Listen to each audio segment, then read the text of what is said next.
13절부터 20절입니다. 제가 읽겠습니다. 또 주께서 그들에게 말씀하시기를 너희는 이 비유를 알지 못하느냐? 그렇다면 어떻게 모든 비유를 알겠느냐? 씨 뿌리는 자는 말씀을 뿌리느니라. 말씀이 길가에 버려졌다는 것은 이들을 두고 하는 말이니 즉 말씀을 듣자 곧 사탄이 와서 그들의 마음속에 뿌려진 말씀을 빼앗아가는 자들이요. 또 이와 같이 말씀이 돌밭에 뿌려졌다는 것은 이들을 두고 하는 말이니 그 말씀을 듣고 즉시 기쁨으로 받으나 그들 안에 뿌리가 없으므로 잠시 동안만 견디다가 후에 그 말씀으로 인하여 고난이나 박해가 오면 곧 실족하는 자들이요. 또 가시떨기 사이에 뿌려졌다는 것은 이들을 두고 하는 말이니 말씀을 듣기는 하나 이 세상 염려들과 재물의 속임수와 다른 일들에 대한 욕심이 들어와 말씀을 억눌러 열매 맺지 못하는 자들이요. 20절 보시면 또 좋은 땅에 뿌려졌다는 것은 이들을 두고 하는 말이니 즉 말씀을 듣고 받아서 어떤 사람은 30배로 어떤 사람은 60배로 어떤 사람은 100배로 열매를 맺는 자들이니라 고 하시니라. 씨 뿌리는 자의 비유를 알라. 씨 뿌리는 자의 비유를 알라는 제목으로 말씀을 전하겠습니다. 잠깐 기도드리겠습니다. 전능하신 아버지 하나님, 저희들은 다시 겸손한 자세로 저희 말씀 앞에 부복하고 나왔습니다. 이 시간 성령께서 각자에게 깨닫게 해주시고 또 그들의 지성의 눈을 밝혀주셔서 말씀이 무엇이라고 하는지 잘 이해하게 해주십시오. 참으로 저희들은 좋은 땅이 되어서 주님께서 원하시는 열매를 통하여 저희들을 죄에서 구원하신 주님을 영화롭게 하는 삶을 살고자 합니다. 이 시간 좋은 조명을 주셔서 이 말씀에 감추어진 뜻을 저희들을 잘 알게 해주십시오. 부족한 제 안에도 충만하여 주셔서 준비한 말씀을 사실 그대로 전하게 해주십시오. 방에는 모든 어둠의 세력과 마귀의 세력을 이 시간 몰아내어 주시고 오직 성령께서 주관하시는 귀한 시간이 되게 해주십시오. 주 예수 그리스도 이름으로 기도합니다. 씨 뿌리는 자의 비유는 아마 교회를 다니신 분들은 다 한 번 이상씩은 들어보았을 유명한 설교 주제입니다.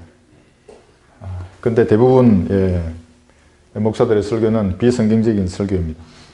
이 비유가 왜 그러냐면 그 사람들은 산상설교 마태복음 5장에서 7장까지에 있는 그 산상설교에 이어서 이제 지금 마태복음 13장에서 하는 이게 선상설교입니다. 이 마가복음 4장에서 하는 이것도 동일한 설교인데 이 설교는 어떤 차이가 있는데 하나님의 경륜이 다른 것입니다.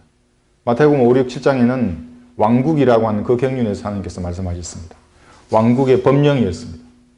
그런데 지금 마가복음 4장에서는 하나님의 나라의 비유로 지금 이 말씀을 하고 있습니다. 이 차이를 모르면 잘못된 설교를 하게 되는 것입니다.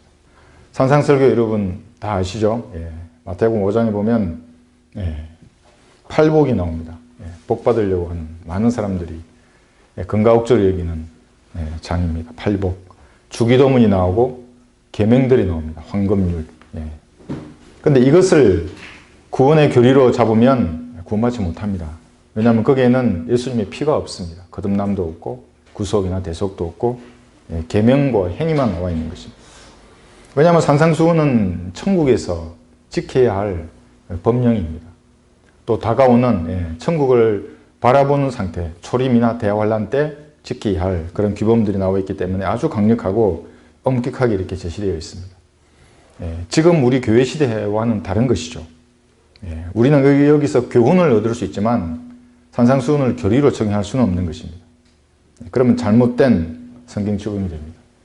제가 유튜브 채널 중에 리얼 크리스찬이라고 하는 채널이 있는데 조회수가 30만 명 그렇습니다. 40만 명 그렇게 되는데 거기에 제가 지난번에 비판했던 김세윤 풀르신대의 교수가 나오는 겁니다. 그러면서 산상수훈에 대한 그 행위를 잘 지켜야 구원을 받을 수 있다. 구원은 반드시 행위가 필요하다고 말하면서 수십만 명의 사람들을 미혹하는 걸 제가 보았습니다.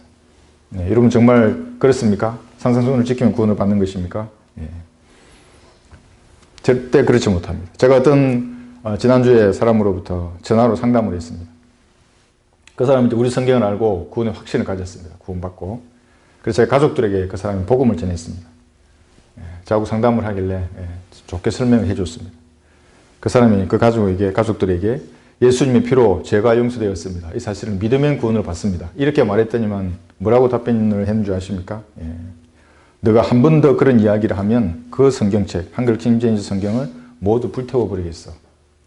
또 다른 가족은 이성호 목사님의 설교를 듣거나 너 성경 침례 교회 설교를 들으면 너를 죽여버리겠어. 이런 말을 했습니다. 이 성인인데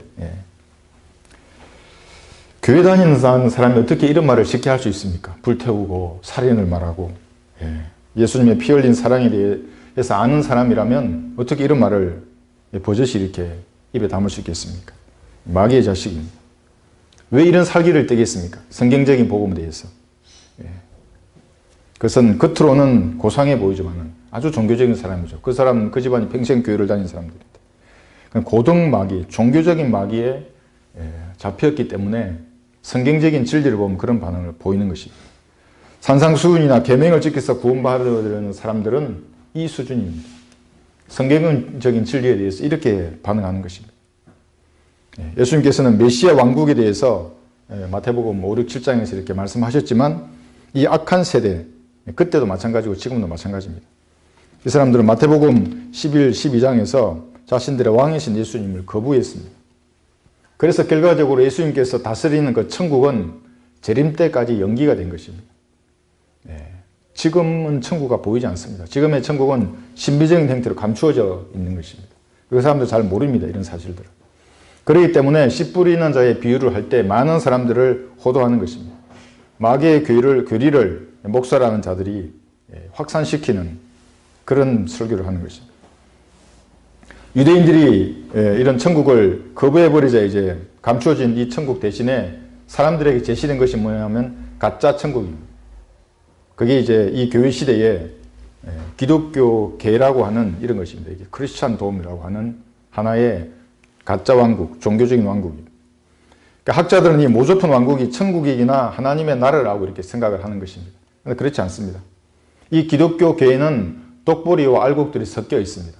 구원받지 않은 자, 거듭나지 않은 자와 간혹 거듭난 사람이 섞여 있는 것입니다. 그래서 진리에 대해서 그런 반응을 하는 것입니다. 그런데 이 하나님의 나라라고 하는 영적인 나라는 예수님이 피로 구원받고 거듭난 알곡들의 모임입니다. 이것이 하나님의 피로 사신 교회이고 한 순결한 처녀입니다. 신비적인 형태로 감추어진 이 천국 대신에 지금은 거듭나면 누구나 들어가는 하나님의 나라가 열려 있는 것입니다. 이것을 모르면 이 비유를 풀 수가 없습니다. 모든 비유의 기초라고 했습니다. 이 비유를 모르면 모든 비유 필요는 전부 엉터리인 것입니다. 기초입니다. 이 비유가. 그런데 천국과 하나님의 나라의 비유가 겹치는 부분이 있습니다. 여기 마태복음에는 지금 7가지 이런 비유가 나옵니다. 여기 씨 뿌리는 자의 비유로부터 누룩이나 계자스의 비유, 이런 7가지 비유가 나오고 마가복음이나 누가복음에는 3가지 비유가 나오는데 이게 겹치는 겁니다. 그러니까 사람들이 아, 천국이나 하나님의 나라가 같구나 이렇게 생각해 버리는 것입니다. 그러나 같지 않습니다. 두 나라가 똑같은 이런 킹덤입니다. 나라이기 때문에 그 성격이 겹치지만 그 형태는 완전히 다른 것입니다. 근데 이런 내용을 목사들이 알고 설교를 하는 거하고 제가 유명 목사들의 이 제목으로 씨 뿌린 자의 비유를 모두 몇 가지 찾아봤는데 참으로 엉터리 설교입니다. 왜냐하면 하나님의 경륜을 모르기 때문에 그런 엉터리 설교를 하는 것입니다. 신학적인 토대가 그들에게는 전혀 갖춰져 있지 않습니다. 왕국의 역사와 경륜을 말하는 그 토대에서 했던 산상설교와 교회 시대의 경륜에 대해서 경륜을 가지고 말씀하시는 이 지금 마가복음의 이 비유를 전혀 알지 못하는 것입니다. 소경이 소경을 인도하는 그런 형국입니다. 내버려 두라. 그들은 소경이 되어 소경을 인도하는 자들이라. 소경이 소경을 인도하면 둘 다 구덩이에 빠지리라고 하시더라. 이런 지금 상황인 것입니다. 그런데도 수십만 명, 제가 보니까 32만 명이 시청을 했던데 많은 사람들이 그 설교를 듣고 따라가는 것입니다. 그렇기 때문에 성경적인 은혜의 복음을 듣고도 그 성경을 불로 태우거나 살인을 이렇게 입에 담는 그 무서운 마귀의 짓을 하고 있는 것입니다. 그 결과가 오늘 한국 교계의 이 크리스찬 돔의 열매하고 똑같은 것입니다. 한국 교회가 어떻습니까? 무슨 열매입니까? 구령하지 않는 교회입니다. 방법도 모르고 열정도 없습니다. 어떤 목사들하고 상담을 해보면 스스로가 얘기합니다. 이것이 진리인지 저것이 진리인지 자기들도 모르는 것입니다. 5가지 뭐 이런 의견들만 공부합니다. 어떻게 구원을 받냐고 사람이 지옥에 가지 않고 자기도 확신 있게 말하지 못합니다. 왜냐하면 성경에는 행위로도 구원받고 믿음으로도 구원받는 구절이 있기 때문에 자기도 갈팡질팡 답을 얻지 못하는 것입니다. 그래서 행사와 의식, 헌금만 강조하는 그런 교회가 되어버린 것입니다. 사람의 혼을 이겨올 수 있는 날성금 같은 이런 전도지 한 장이 정말 없습니다. 교회가 보면. 제가 교회에서 나눠주는 전도지를 웬만하면 다 받아서 읽어보는데 가르지 못합니다. 혼을. 다 피해가 버립니다. 이렇게. 왜냐하면 거기 행위라는 요소가 섞여있기 때문에 그렇습니다. 그러니까 어떻게 구원을 받는지 목사가 모릅니다. 정말 모릅니다. 그 어떻게 교회가 되겠습니까? 바른 성경에 근거한 이 진리의 지식을 거부했기 때문에 그런 열매를 보이는 것입니다. 평생 구원받아도 평생 영적인 악입니다. 그 사람들. 해외 선교에 무관심한 죽은 교회가 되는 것입니다. 사람들이 옆에서 죽어가고 있는데도 무관심합니다. 해외 나가서 돼지나 키우고 가난한 사람이나 놓고 의료행위나 하는 은혜 복음 전하지 않고 마귀의 짓을 하고 있는 것입니다. 비유풀이라는 것이 있는데 이건 이제 신천지에서도 하고 웬만한 교회에서는 이런 비유풀이를 합니다. 잘못 풀면 마귀가 지옥으로 데려가는 올무가 되는 것입니다. 끝까지 지옥으로 데려갑니다. 깍 붙들고 평생을 교회나 교단의 종노릇이나 하면서 물질을 교회에 바치게 하는 것입니다. 결국 지옥으로 가게 합니다. 지옥이 비유입니까? 문맥을 살펴보면 결코 비유가 아닌데도 그들은 비유라고 얘기하면서 사람들을 자신의 종으로 삼는 것입니다. 비유는 사람이 풀 수 없습니다. 왜냐하면 성경에서 말하는 사람은 결코 좋게 말하지 않기 때문에 그렇습니다. 그들은 모두 곁길로 왔으며 그들이 모두 함께 더럽게 되어 선을 행하는 자가 없으니 없도다 한 사람도 없도다. 이런 인간의 지성으로 말씀의 비유를 푼다는 것은 잘못된 것입니다. 문맥이 푸는 것입니다. 그 문맥에서 그 단어가 말씀하시는 것. 특정한 한 구절이 아니라 전체 문맥을 보고 무엇을 말하는지를 살펴보아야 속지 않는 것입니다. 그렇지 않으면 종교 사기꾼에게 모두 당하는 것입니다. 여기 마가복음 13장을 보시면 본문 보겠습니다. 이 마가복음에만 나오는 말씀입니다. 또 주께서 그들에게 말씀하시기를 너희는 이 비유를 알지 못하느냐? 지금 이제 씨 뿌린 자의 비유에 대해서 말씀하시는 겁니다. 그렇다면 이 비유를 모른다면 어떻게 모든 비유를 알겠느냐? 이 비유도 모르면서 계시록의 비유를 푸는 사람들 모두 엉터리입니다. 이 비유에는 구원받은 자, 구원받지 않는 자, 구원받아도 열매를 맺는 자, 맺지 못하는 자가 명확하게 나와 있습니다. 근데 이 비유를 풀지 못하면 엉터리 비유풀이로 사람들을 자기 교단의 종으로 다 만드는 것입니다. 신천지의 종으로 만들고 여호와 정인의 종으로 만들고 안식교의 정인으로 만들고 감리교나 장로교나 침례교나 그 교단의 종으로 만드는 것입니다. 가령 인생이란 무엇인가? 성경은 인생에 대해서 무엇이라고 말씀하겠습니까? 욥기에 보면 12가지로 인생에 대해서 비유로 말씀하십니다. 한번 들어보십시오. 너무나 이해하기 쉽습니다. 첫 번째, 인생은 바람과 같다. 스쳐 지나가는 겁니다. 우리의 인생은. 욥기 7장 7절 말씀이고 인생은 배틀의 붓과 같다. 이거 실 짤 때에 탁 하면 지나가는 것입니다. 인생은 노예와 같다. 죽음을 무서워함으로 평생에 이 종로로 타는 노예와 같다고 말씀하십니다. 인생은 시험과 같다. 인생은 그림자와 같다. 헛된 것입니다. 이게 실상이 아닙니다. 이게 사라져버리는 그림자인 것입니다. 인생은 경주마와 같다. 인생은 독수리가 나는 것과 같다. 독수리의 길을 알지 못하듯이 그냥 날아가 버립니다. 빠른 배와 같다. 인생은 바람에 날리는 나뭇잎과 같아. 이제 가을이 시작되면 나뭇잎이 휘날리면 여러분 이제 그것이 인생이라고 생각하면 됩니다. 그렇게 떨어지는 것입니다. 여름에 살아냈던 나뭇잎들이. 인생은 썩은 나무와 같다. 인생은 꽃과 같다. 화무 11홍 여러분 들어보셨습니까? 아무리 예쁜 것도 다 지는 것입니다. 인생은 구름과 같고 안개와 같다. 욥기 30장 15절의 말씀입니다. 3500년 전에 인생에 대해서 이렇게 하나님께서 정의해 놓으셨습니다. 모두 찰나적이고 헛된 것입니다. 인생에 대해서 말씀하실 때. 쉽게 설명해 주시는 것입니다. 그럼 어떤 것이 의미 있는 생을 사는 것인가? 좋은 땅과 같은 사람이 되어서 100배의 열매로 주님께 영광을 돌리는 그 인생이 의미 있는 삶인 것입니다. 그림자 같더라도 좋은 땅이면 되는 것입니다. 바람 같고 노예 같고 경주마 같더라도 좋은 땅으로 주님께 열매 맺는 100배로 열매로 맺어서 영광을 돌리는 그 삶이 의미 있는 삶인 것입니다. 여기 본문 14절부터 20절까지를 보시면 등장인물들이 이제 몇 명 나옵니다. 첫 번째 등장인물은 씨 뿌리는 자입니다. 씨 뿌리는 자가 당시에는 예수님이셨습니다. 이걸 영적으로 적용하면 오늘날에는 여러분이 말씀의 씨를 뿌릴 수 있는 것입니다. 여기에 등장인물에 여러분도 들어가 있습니다. 저와 여러분입니다. 그 다음에 네 가지 유형의 사람이 등장합니다. 네 가지 유형의 사람인데 첫 번째가 길가와 같은 마음을 가진 사람입니다. 두 번째 등장인물은 돌 같은 마음을 가진 사람 등장합니다. 여기에. 세 번째 등장인물은 가시떨기가 심겨진 밭과 같은 마음을 가진 사람. 많은 게 심겨져 있습니다. 좋은 땅이긴 한데 이상한 것들이 심겨져 있는 사람들입니다. 네 번째가 좋은 땅입니다. 좋은 땅과 같은 그런 마음을 가진 사람. 이렇게 네 명의 사람이 등장합니다. 두 부류의 사람은 구원받지 못했습니다. 이 사람은 지옥에 가는 사람입니다. 길가와 같은 마음을 가졌거나 돌 같은 딱딱한 마음을 가진 사람은 지옥에 가는 겁니다. 아무리 종교적으로 산상수훈을 다 지키더라도 지옥에 갑니다. 그 사람들은. 그러나 두 가지 여기 가시떨기가 심겨진 밭이나 좋은 땅 같은 사람들은 열매를 맺을 수 있습니다. 가능성을 가지고 있습니다. 그 다음에 이제 보이지 않지만은 씨를 자라게 하시는 하나님. 나의 아버지는 농부 씨를 할 때에 하나님께서 등장하십니다. 보이지 않지만. 이런 이제 외연, 이런 환경 속에서 마음먹기에 따라서 어떤 결과를 양산하는지 비유를 통해서 지금 설명하고 계신 것입니다. 두 부류는 지옥에 가는 것입니다. 두 부류는 중에서 한 사람은 열매를 맺고 한 사람은 열매를 맺지 못하고. 본문에는 없지만 길가와 돌과 같은 마음을 가진 사람은 지옥에 가고 가시떨기가 심겨진 밭 같은 사람은 그리스도의 심판석에서 수치를 당할 사람입니다. 모두 불태워져 버립니다. 이 생에서 했던 그 일들은.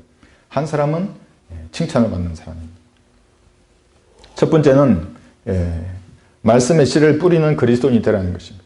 여기 14절을 다시 보면 14절 씨 뿌리는 자는 말씀을 뿌리느니라. 여기 씨는 하나님의 말씀입니다. 씨 뿌린 자는 이때는 예수님 뿌리셨습니다. 지금은 영적으로 적용하면 우리가 말씀의 씨를 뿌리는 것입니다. 사람들은 선한 영향력에 대해서 말합니다. 어떤 게 선한 영향력입니까? 어떤 유명한 학원 강사가 그 사람의 인생의 모토가 선한 영향력을 다른 사람에게 끼치는 것이라고 합니다. 그래서 그 사람이 보니까 준법 강의를 법 같은 걸 형법인가? 강의하는 사람 같은데 강의를 잘해서 좋은 성적을 학생들이 얻게 하는 게 선한 영향력이라고 말합니다. 그리스도인이 그러면 선한 영향력은 무엇이겠습니까? 사람들을 교회로 데려와서 종교를 가지게 하는 것이 선한 영향이 있습니까? 좋은 학교나 직장을 얻게 하고 어떤 사회적인 정책을 시행해서 죄인들이 살만한 그런 좋은 세상으로 만드는 그것이 선한 영향력이 있습니까? 그렇지 않습니다. 우리에게 선한 영향력이라는 것은 말씀의 씨앗을 뿌려서 죄인이 구원받게 하고 구원받은 사람이라면 말씀이나 찬양이나 연주나 이런 것들로 그 사람들이 은혜 받게 해서 성장시키는 것, 이것이 최고의 선한 영향력입니다. 다른 나머지는 모두 부차적인 것입니다. 누군가 저를 향해서 하나만 가지고 가라 그렇게 말한다면 저는 구원받고 영원한 생명을 가질 것입니다. 다른 것은 부차적입니다. 따라올 수도 있고 오지 않을 수도 있습니다. 말씀의 씨가 뿌리를 내리면 해결되는 문제들인 것입니다. 이 씨를 뿌릴 때 중요한 것은 죄인에 대한 연민을 가지고 씨를 뿌리는 것입니다. 어떤 사람이 저한테 물었습니다. 죄인도 사랑해야 되냐고. 사랑이라는 것은 여러분 아끼고 소중히 여기는 마음입니다. 근데 연민은 뭐냐면 불쌍하고 가련하게 여기는 마음입니다. 우리가 죄인을 대할 때는 연민의 정을 가지고 대하는 겁니다. 형제 자매는 사랑의 마음으로 대하는 것이고 조금 다르죠. 이런 자세로 말씀의 씨를 뿌릴 때에는 여기 시편 126편을 보겠습니다.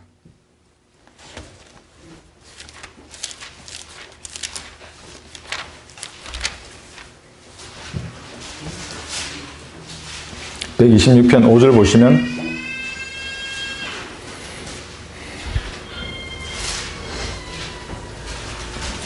이 씨가 하나님의 말씀입니다. 5절 6절 보시면 눈물로 씨를 뿌리는 자들은 기쁨으로 거두리로다. 귀한 씨를 가지고 나가서 우는 자는 정녕 기쁨으로 그 단들을 가지고 돌아오리로다. 이렇게 말씀하십니다. 하나님께서 강제로 여러분에게 물고기를 주실 때가 있습니다. 여러분이 그물을 던지든 낚싯바늘을 던지던 강제로 물고기들을 그물에 몰아주시고 그 낚싯바늘에 물고기를 끼워주실 때가 있습니다. 그때가 언제냐면 죄인들에 대한 여러분의 그 영민의 정, 그 동정심, 그 부담이 크면 클수록 주님께서 끼워주시는 것입니다. 물고기를 보내주십니다. 예. 제가 한동안 구령을 못해서 조금 마음이 조금 이제 그 기쁘지 않은 마음으로 그 집 뒤에 있는 그 산을 걸어가고 있는데 중학교 1학년생 2명이 지난주입니다. 구석에서 장난을 치고 있는 겁니다. 그래 이리 와봐라 하고 이제 그 산은 사실은 저의 그 지역입니다. 이런 전도지로 그 이제 무인 그 도서함이 있습니다. 제가 다 끼워놨죠. 책갈피를. 책이 있으니까 책갈피가 있어야 되니까. 그 얘하고 얘기를 하는데 이것을 너무나 잘 알고 있는 겁니다. 너 이거 봤냐 하니까 뭐 책을 뭐 보다가 지나가다가 뭐 한번 봤다는데 너무나 잘 알고 있습니다. 그래 너 이거 교회도 다니고 그러니까 자기가 알고 있다 이렇게 말합니다. 그래서 제가 너 알고 있는 사람도 지옥에 가는 거야. 믿어야지. 네 마음으로 넌 지옥에 간다고 죄 때문에. 같이 기도를 했습니다. 거기서. 예. 그 제가 다시 활력이 솟는 겁니다. 예. 물론 제철이 아닌 물고기는 어떻게 했습니까? 그럼 주님께서 다음 시즌이 되면 저의 낚싯바늘에 걸리게 하든지 다른 사람의 바늘에 걸리게 하는 것입니다. 그 사람 사는 것입니다. 예. 염려하지 말고 낚싯바늘을 내리고 그물을 던져야 하는 것입니다. 이 그림 전도지가 눈을 자극하는 데는 정말 좋습니다. 그 중학교 1학년짜리 애가 이거를 거의 이해를 하고 있습니다. 예. 그래서 말씀에 씨를 뿌리는 그리스도인들은 그 밭의 상태가 어떤 것인지 상관하지 말고 씨를 뿌리는 것입니다. 어떤 사람은 길가와 같은 밭 같은 사람들이 있습니다. 이 덩치가 크고 이렇게 문신을 하고 있는 사람들 같으면 정말 이게 돌 같은 딱딱한 마음을 가지고 있겠지. 복음을 전해도 아무 소용이 없겠지 하는 경우가 있습니다. 그런데 다가와서 이걸 주면 너무나 잘 받고 같이 기도하는 사람이 있습니다. 제가 어깨를 감쌉니다. 그런 사람일수록. 용기 있는 사람 아닙니까? 예수님을 자기 구주로 영접하는 사람입니다. 외양은 중요한 것이 아닙니다. 외양은 길가인데 마음은 좋은 땅인 사람이 있습니다. 그 반대인 사람도 있고. 아름답고 정숙해 보이는 여인인데도 이 고귀한 사랑을 얘기하는데도 거부한다. 그런 사람도 있습니다. 제가 한참 놀란 적도 있는데 그 반대인 사람도 있는 것입니다. 그러니까 깃과 같은 마음이든지 돌과 같은 마음을 가졌든지 아니면 가시떨기나 좋은 땅이든지 내가 판단하지 말고 말씀에 씨를 뿌리는 것입니다. 또 눈물로 기도하며 씨를 뿌리는 것입니다. 사도 바울은 이런 잃어버린 죄인에 대한 부담과 동정심으로 자신의 기도로 진통을 겪으면서 주님께 아뢰고 눈물로 씨를 뿌렸습니다. 로마서 9장 3절 육신에 따른 내 형제들, 내 동족을 위해서라면 차라리 내 자신이 그리스도로부터 저주받기를 바랐겠노라. 또 많은 눈물과 시련으로 주를 섬겼노라 말씀하십니다. 눈물이 꼭 있습니다. 말씀의 씨를 뿌릴 때에는. 우리 민족의 구원, 한글을 사용하는 우리 민족의 구원을 우리도 이처럼 갈망해야 하는 것입니다. 자신만 생각하는 이기적인 사람은 그리스도인이 아닙니다. 인민족을 이겨오는 것이 성경을 믿는 사람의 책무가 되어야 하는 것입니다. 그러면 이제 주변에 있는 사람들도 주고 하나님께서 다 주십니다. 전도서 11장을 보겠습니다.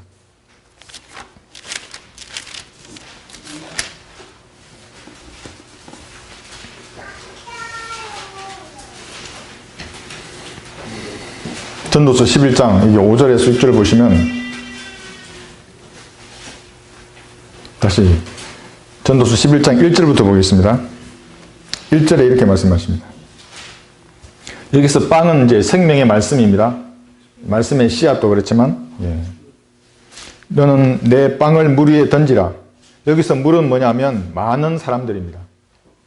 많은 사람들. 하나님의 말씀을 많은 사람에게 던지라는 얘기입니다. 너는 내 빵을 물 위에 던지라. 이는 여러 날 후에 내가 그것을 찾을 것입니다. 기쁨으로 단을 거두는 것입니다. 찾는 것입니다. 그런데 여기서 말하는 이 빵은 변질된 빵이 아닙니다. 보존된 하나님의 말씀인 것입니다. 변질된 빵을 던지라 하지 않았습니다. 그럼 사람이 죽지 않습니까? 어떻게 변질된 빵을 다른 사람을 줄 수 있습니까? 버려야지 그런 것을 쓰레기통에. 보존된 말씀, 순수한 말씀을 뿌리는 것입니다. 이사야 32장 20절에 보시면 모든 물가에, 여기 물가도 많은 사람입니다. 씨를 뿌리고 소와 나귀의 발길을 그것으로 보내는 너희에게 복이 있도다. 그래서 복을 찾는 사람들은 말씀에 씨를 뿌리는 것입니다. 그럼 많은 사람들이 그 말씀을 먹게 하고 보게 하는 것입니다. 그러면 복을 받는 것입니다. 순서가 바뀝니다. 복을 먼저 구하지 말고 말씀에 씨를 뿌리는 것을 우선해야 하는 것입니다. 그래서 우리가 유튜브에서도 다양한 언어와 다양한 방식으로 사람들에게 은혜를 끼치는 것입니다. 연주나 찬양이나 말씀이나 또 구령 간증이나 이런 것들로 은혜를 사람들에게 끼치는 것입니다. 그것이 복을 받는 첫 번째 수단입니다. 전도서 여기 11장 여기 보시죠. 5절 보시면 한번 보십시오. 5절 보시면 영의 길이 어떤 것인지 아이를 뵌 여인의 태에서 뼈들이 어떻게 자라는지 내가 알지 못한 같이. 알지 못하죠. 이걸 어떻게 알겠습니까? 만물을 지으신 하나님의 일들을 내가 알지 못하느니라. 그러니까 우리가 뿌린 이 말씀의 씨들이 어떻게 자라고 어떻게 전달되는지 알지 못하는 것입니다. 그래서 제가 이 전도지를 보고 전국에 전화가 많이 옵니다. 어떤 분은 뭐 마산역에서도 전화가 오고 어떤 분은 뭐 저 지방에서 전화가 옵니다. 어떻게 이걸 알았냐고. 뭐 어떤 분은 역을 걸어갔는데 이게 바닥에 떨어져서 너무나 반짝거려서 주워 보니까 이게 생명의 말씀 같은데 그런 것입니다. 하나님의 일을 알지 못하는 것입니다. 뿌려지고 나면. 6절 보시면 너는 아침에 씨를 뿌리고 젊은 날에 열심히 씨를 뿌려야 합니다. 저녁에 내 손을 거두지 말라. 나이가 든 저녁에도 나이가 들어서도 열심히 씨를 뿌려야 하는 것입니다. 이는 이것이 잘 될지 저것이 잘 될지 또는 둘 다 좋을지 내가 알 수 없습니다. 알 수 없습니다. 그러나 말씀의 씨를 뿌리는 것입니다. 우리는 다만 뿌리는 것입니다. 그러면 면류관으로 받을 것입니다. 받지 못한다고 해도 지옥으로 가는 사람들의 혼을 이겨오기 위해서 노력하는 것은 마땅히 해야 할 일입니다. 마땅히 해야 할 일인 것입니다. 육신의 지혜가 아니라 하나님께서 말씀하시는 수단과 방법으로 하나씩 진행하며 말씀의 씨를 뿌리는 것입니다. 이 데살로니가전서 2장 19절에서는 이렇게 말씀하십니다. 우리의 소망이나 기쁨이나 자랑의 면류관이 무엇이냐? 그가 오실 때, 공중에 오실 때입니다. 우리 주 예수 그리스도 앞에 있을 너희가 아니겠느냐? 우리가 말씀의 씨를 뿌려서 구원받은 그 사람들이 우리의 면류관입니다. 우리가 뿌린 말씀의 씨는 이렇게 면류관으로 기쁨으로 거두는 것입니다. 이 오케스트라의 연주를 여러분 아시지 않습니까? 다양한 악기가 있습니다. 피아노도 있고 바이올린도 있고 뭐 플룻도 있고 여러 가지 작은 북도 있고 그렇지 하나의 리듬과 멜로디로 소리를 내듯이 구령할 때도 이러한 협동작전이 항상 일어납니다. 왜냐하면 제가 이걸 만들었는데 성령께서 능력을 주셔서 그럼 하나님하고 성령님하고 저하고 그 다음 이게 다른 분이 사용해서 이게 또 이제 어떤 분에게 주게 되는 겁니다. 그러니까 손과 손이 협동작전을 하는 겁니다. 이것도. 그리고 또 어떤 경우에는 이걸 뿌려놓고 저를 바꾸어서 구원 상담을 하게 하시는 분도 있습니다. 아주 지혜로운 분입니다. 이게. 오케스트라와 같이 협동해서 사람의 혼을 이겨오는 것입니다. 제일 좋은 것이 책갈피를 줄 때는 지금 가을이니까 이거 선물입니다. 책을 읽으실 때 사용하십시오. 전도자라고 생각하지 마시고 그렇게 하면 부담 없이 사람들이 받는 것입니다. 씨를 뿌릴 때는 열매를 성급하게 기대해서 조급해질 필요가 없습니다. 씨 뿌리는 자는 자신의 본분을 다만 다하는 것입니다. 말씀의 씨를 뿌리는 것입니다. 씨가 자라서 뿌리가 나야 열매를 맺을 텐데 열매부터 바라는 것은 잘못된 것입니다. 우선 씨를 뿌리는 것입니다. 북한에 선교를 하는 것도 마찬가지입니다. 지금은 씨를 뿌릴 때입니다. 열매는 때가 되면 거두는 것입니다. 잠시 후면 저는 열매를 거둔다고 확신하고 있습니다. 어떻게 이렇게 확신하는가? 그러니까 하나님의 말씀의 위력을 제가 알기 때문에 그렇습니다. 이 보존된 말씀의 위력. 이 성경을 공부하고 쓴 그 은혜의 복음 전도지의 위력을 전 너무나 잘 알고 있습니다. 한 글자에 구원받습니다. 한 개념에. 단칼에 정말 죄인이 구원받는 것을 제가 여러 번 보았기 때문에 그냥 읽고 구원을 받는 것입니다. 그 사람이. 그리고 다른 사람에게 전해주려고 노력하는 것입니다. 제가 아는 어떤 자매님은 구원받은 지 제가 얼마 되지 않으셨는데 이 개념을 정확히 알고 복음 전하고 개인 구령하고 그런 모습을 제가 이제 전화로 통해서 이렇게 듣고 하면 제가 이제 알게 되는 겁니다. 아, 이 말씀의 위력이 이런 것이구나. 구원받은 지 얼마 되지 않습니다. 몇 달 되지 않습니다. 그런데도 개인 구령을 하는 것입니다. 이 지금 전도주를 가지고. 고린도전서 3장 7절에 보시면 그러므로 심는 자나 물 주는 자는 아무것도 아니지만 오직 자라게 하시는 분은 하나님 뿐이십니다. 말씀을 읽으면 그래서 공산주의자도 변화되는 것입니다. 도둑도 변화되고 도둑이나 강도나 창녀나 도둑이나 사기꾼이나 변화됩니다. 말씀이 들어가면. 그래서 그들에게도 뿌리는 것입니다. 오히려 그 사람들은 자기들의 죄인인 걸 알기 때문에 더 쉽게 말씀이 역사할 수도 있는 것입니다. 이제 심는 자와 물 주는 자는 하나니라. 그러나 각 사람은 자기의 수고에 따라 자기의 상을 받을 것이니라. 우리는 우리의 상을 받는 것입니다. 하나님께서 자라게 하시는 것입니다. 뿌리고 나면. 그래서 그리스도인이라고 할 때의 그 뜻은 자기는 아무것도 아니라는 뜻입니다. 그리스도만이 전부이다. 이런 자세로 말씀의 씨를 뿌리는 것입니다. 내가 인간의 지혜의 말로 어떤 사람을 설득해서 예수님을 영접하게 한다고 생각하면 아무 일도 안 일어납니다. 하나님께서 그때 역사하시는 것입니다. 이런 자세로 말씀의 씨를 뿌리면 하나님께서 자라게 하시고 말씀의 씨를 뿌리는 그 사람도 영적으로 성장하는 것입니다. 두 번째는 지금 이 부위에서 네 가지 유형의 사람에 대해서 우리가 알아야 하겠습니다. 첫째는 길가와 같은 마음을 가진 사람입니다. 여기 15절 보시면 다시 마가복음으로 돌아가셨어요. 4장 15절을 보시면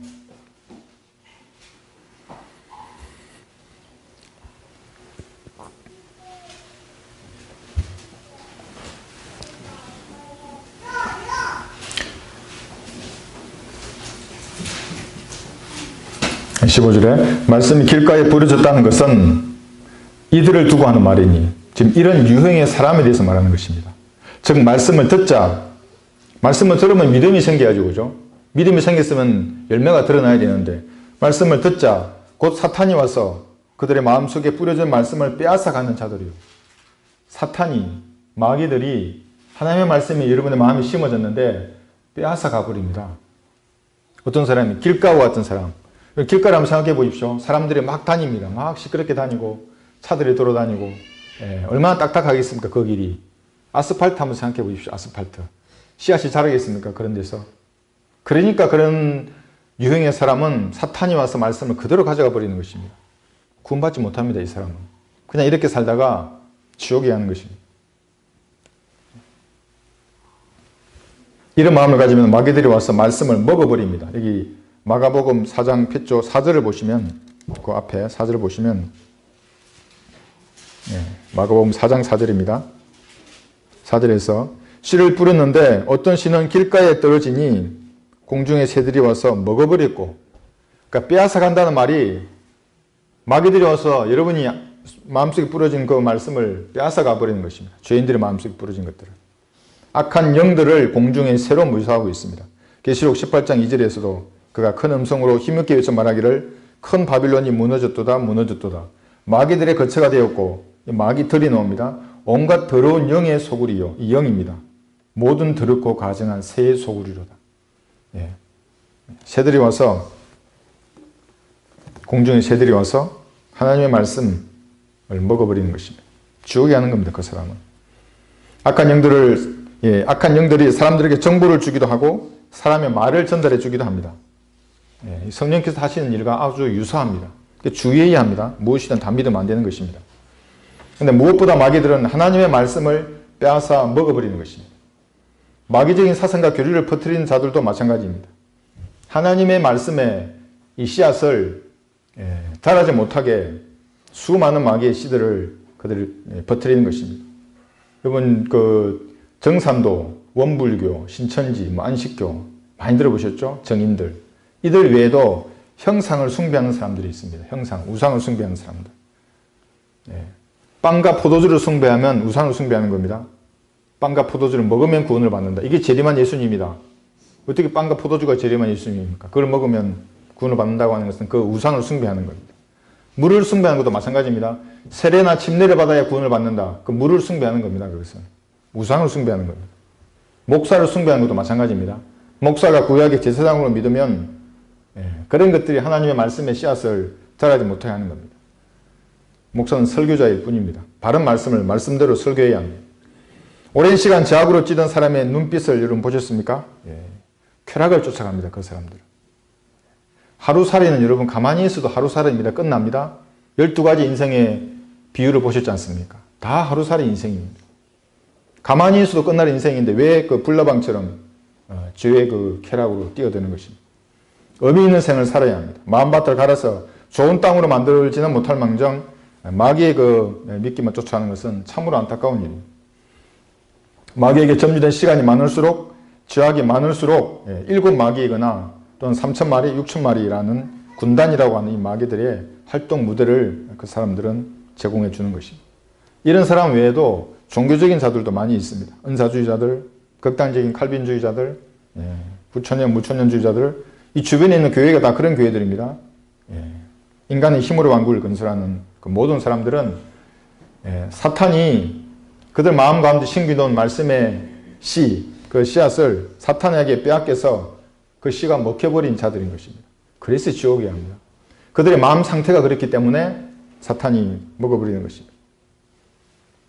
두 번째 여기 보시면 16절에서 17절을 보시면 뿌리가 없는 사람입니다. 여기 보시면 4장 16절부터 돌밭에 뿌려진 사람. 또 이와 같이 말씀이 돌밭에 뿌려졌다는 것은 이들을 두고 하는 말이니 그 말씀을 듣고 즉시 기쁨으로 받으나 그 안에 뿌리가 없으므로, 여기 뿌리가 예수님입니다.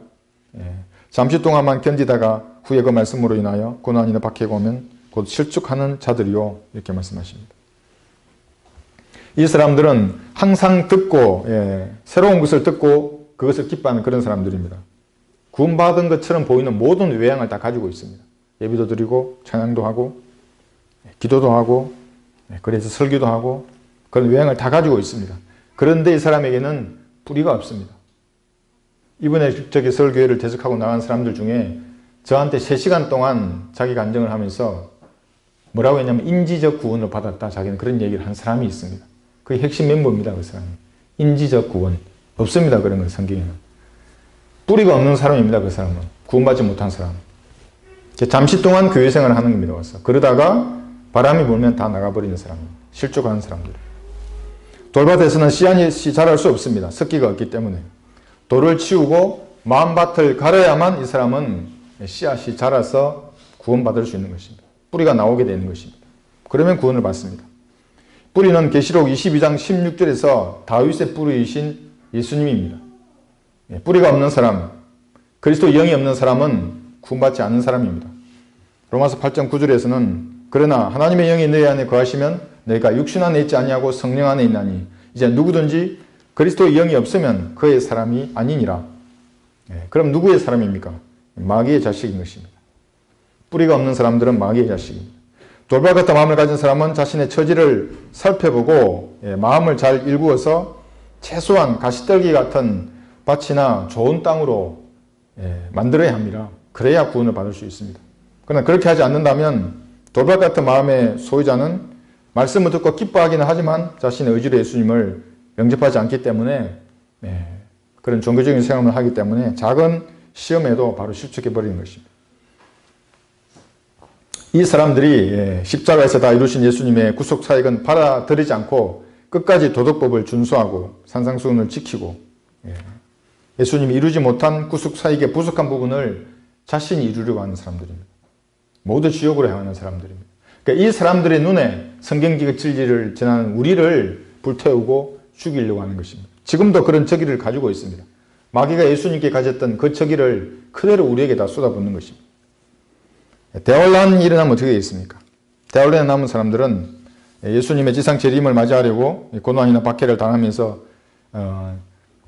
고난이나 박해를 당하면 실족해서 적그리스도의 체제에 순응하면 그 사람들은 끝나는 것입니다. 지금 교회 시대의 이 사람들은 자신의 마음을, 돌같은 마음을 제거해야 합니다. 돌멩이들 전부 제거해야 합니다. 환란 성도들은 어떻게 됩니까? 열처녀들로 비유되죠. 그 사람들은 예수님을 맞이하기 위해서 기름과 등불에 자신의 기름을 행위로 준비해야 하는 사람들입니다. 우리하고는 다릅니다. 우리는 한 순결한 처녀로서 예수님과 어린 양의 혼인식을 하기 위해서 휴거될 사람들입니다. 다릅니다. 그들하고 우리는. 돌밭같이 쓸데없는 돌멩이로 가득 찬 딱딱한 마음을 가진 사람들. 불필요한 것은 치워버려서 말씀의 씨앗이 뿌리를 내리도록 해야 하는 것입니다. 그 다음에 여기 이제 보시면 가시떨기가 심겨진 밭과 같은 유형의 사람이 있습니다. 이 사람은 좋은 땅을 가지고 있는 사람입니다. 열매를 충분히 맺을 수 있는 그런 사람입니다. 근데 솎아줘야 됩니다. 불필요한 것들을 다 뽑아줘야 하는 것입니다. 가시떨기와 같은 이런 것들을.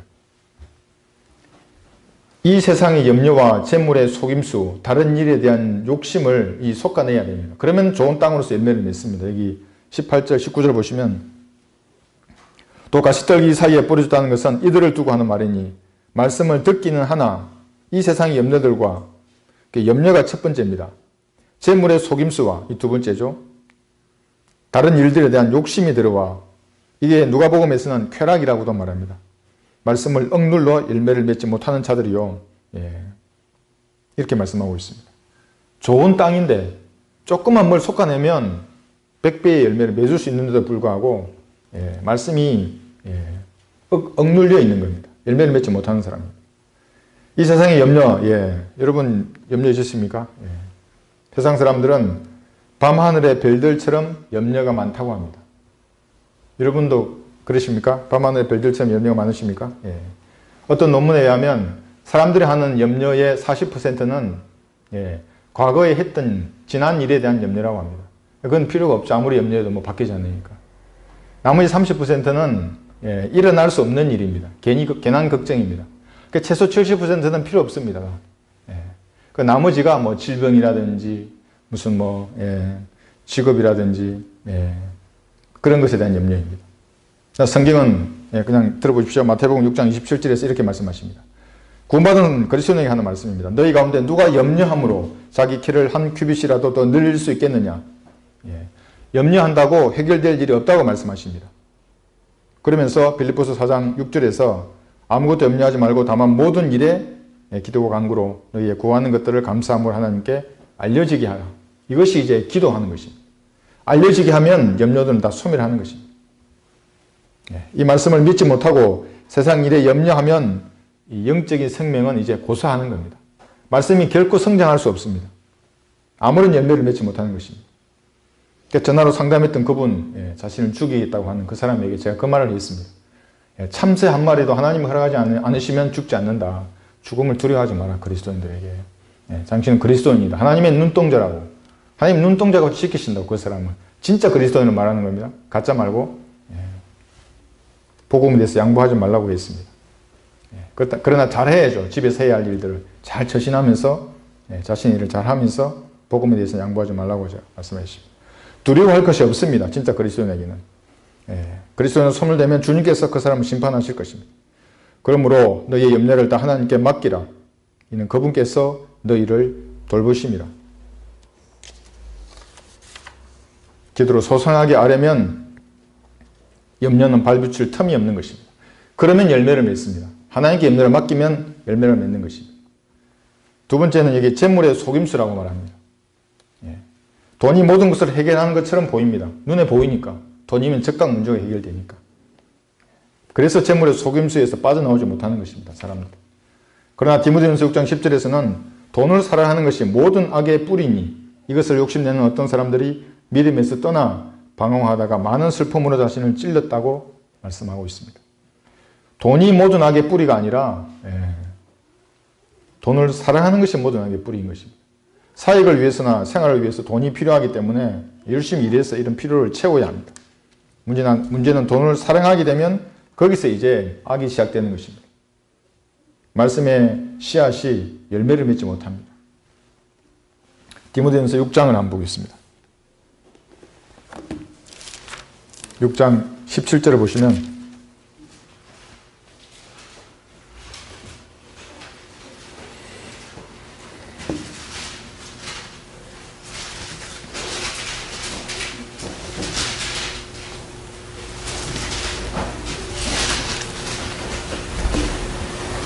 이 세상에 있는 부유한 자들에게 명하여 마음이 교만해지지 말고 항상 교만이 앞서 있는 것입니다.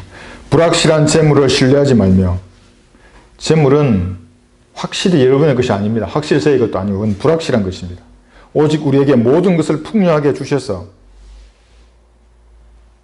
향유케 하시는 살아계신 하나님을 신뢰하라고 하라. 하나님을 신뢰하는 것입니다. 여기서. 그러면 열매를 맺는 것입니다. 열매를 방해하는 세 번째, 다시 마가복음으로 들어가셔서 그것은 다른 일에 대한 욕심을 말하고 있습니다.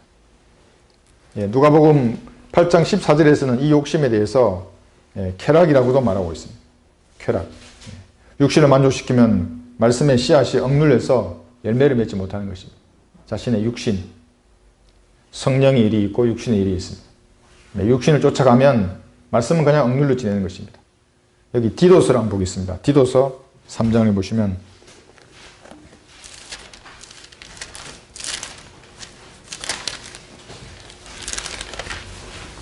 3절에서 6절을 보시면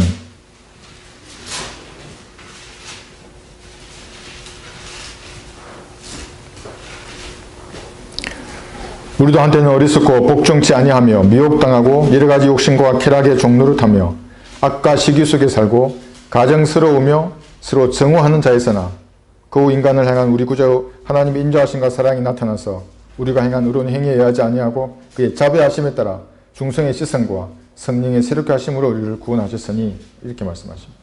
욕심과 쾌락의 종노릇했던 그 지난날의 행위들, 이런 것이 있으면 말씀의 씨앗은 열매를 맺지 못하는 것입니다. 단절해야 하는 것입니다. 다시 마가복음 4장으로 들어가셔서 좋은 땅의 요건을 한번 보겠습니다. 20절입니다. 그럼 어떠면 좋은 땅인가? 어떠면 열매를 맺는가? 또 좋은 땅에 뿌렸다는 것은 이들을 두고 하는 말이니 즉 말씀을 듣고 받아서, 그래서 항상 말씀을 먼저 듣는 것으로부터 시작하는 것입니다. 듣고 받아서 어떤 사람은 30배로, 어떤 사람은 60배로, 어떤 사람은 100배로 열매를 맺는 자들이라고 하시니라.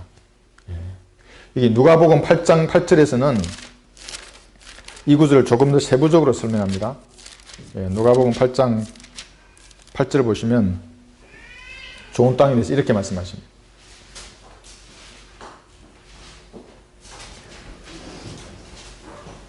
또 어떤 씨는 좋은 땅에 떨어지니 싹이 나와서 100배의 열매를 맺더라. 누가복음은 30배, 60배 없습니다. 100배만 나와 있습니다. 이게 하나님의 뜻입니다. 100배로 열매를 맺는 것입니다. 이 말씀을 하신 후 외치시기를 들을 게 있는 자는 들을지어다 라고 하시죠. 이게 이제 비유로 말씀하시는 거예요. 100배입니다. 여기 15절을 보시면 8장, 씨가 좋은 땅에 떨어졌다는 것은 정직하고 선한 마음으로, 여기도 또 듣는 것입니다. 그런데 앞에 정직하고 선한 마음이 있습니다. 정직하고 선한 마음으로 듣고 지켜서 인내로 열매를 맺는 자들이라. 인내로 열매를 맺습니다. 정직의 반대는 거짓이고 선한 마음의 반대는 악한 마음입니다. 이런 마음으로 하나님 앞에 다가서면 아무 일도 일어나지 않는 것입니다. 거짓말하는 입을 가지고는 하나님을 대하면 하나님께서 듣지 않으신 것입니다. 이런 사람을 디모데전서 4장 2절에서는 그들 자신의 양심이 화인을 맞아 위선으로 거짓을 말하리라. 이렇게 하나님께서 미리 기록해 놓으셨습니다. 그러니까 이 위선 자원은 하나님을 상대하지 않는 것입니다. 그래서 정직하게 선한 마음으로 하나님 앞에 다가서야 하는 것입니다. 그 다음은 말씀을 듣고 지켜서 인내로 열매를 맺는 것입니다. 인간을 살리는 것은 하나님의 말씀을 듣는 것입니다. 하나님의 말씀을 들으면 모든 인간은 살아납니다. 들으면 사는 것입니다. 잠언 28장 9절에서는 율법을 듣는 데서 귀를 돌이키는 자는 그의 기도마저 가정한 것이라고 말씀하십니다. 그래서 들어야 하는 것입니다. 말씀을 들으면 믿음이 성장하고 열매를 맺는 것입니다. 그래서 모든 믿음의 추천은 하나님의 말씀을 듣는 것입니다. 듣고 인내로 지키는 것입니다. 그 다음에는 뿐만 아니라 우리가 환난 중에서도 즐거워하나니 환난은 인내를 이루고 인내는 연단을, 연단은 소망을 이루는 줄 알미니라. 인내를 이루는 겁니다. 인내는 연단을 이루는 것입니다. 말씀을 듣고 지켰으면 인내로 열매를 맺어야 합니다. 그게 무엇입니까? 돌멩이, 가시떨기 이런 것들이 모두 버리게 되는 것입니다. 인내하면 연단을 받아서 돌 같은 마음에 있는 돌멩이도 없어지고 가시떨기 같은 그런 것들이 다 없어지는 것입니다. 인내하지 못할 시련은 애초부터 하나님께서 허락하지 않으십니다. 인내로 연단 받으면 불순물이 제거되는 것입니다. 이런 상태가 좋은 밭입니다. 그러면 100배의 열매를 통해서 하나님을 영화롭게 하는 그리스도인으로 사는 것입니다. 결론적으로 그리스도인은 말씀의 씨를 뿌리는 자입니다. 밭의 상태는 신경 쓰지 말고 생명의 말씀을 뿌리면 기쁨으로 단을 거둘 것입니다. 눈물로 씨를 뿌린 것을 이 생에서 열매를 보지 못한 씨는 하늘나라에서 열매를 우리는 보게 될 것입니다. 그러므로 열심히 믿음의 분량에 따라 말씀의 씨를 뿌려야 합니다. 모든 사람에게, 내가 만나는 모든 사람에게, 내가 영향이 되는 모든 곳에 말씀의 씨를 뿌려야 하는 것입니다. 그러므로 열심히 마주치는 사람들에게 씨를 뿌리십시오. 그리스도인들은 100배의 열매를 맺어야 합니다. 이것이 하나님의 뜻입니다. 좀 못하면 60배, 더 못하면 30배입니다. 그러나 100배가 우리의 목표입니다. 마음밭이 길가처럼 딱딱하면 말씀의 물을 붓고 쟁기질을 해서 옥토로 만들어야 합니다. 밭에 불필요한 이러한 돌멩이나 가시떨기를 쏟아내야 합니다. 그러면 100배의 열매를 주임을 내놓게 하는 그리스도인으로 살아갈 수가 있습니다.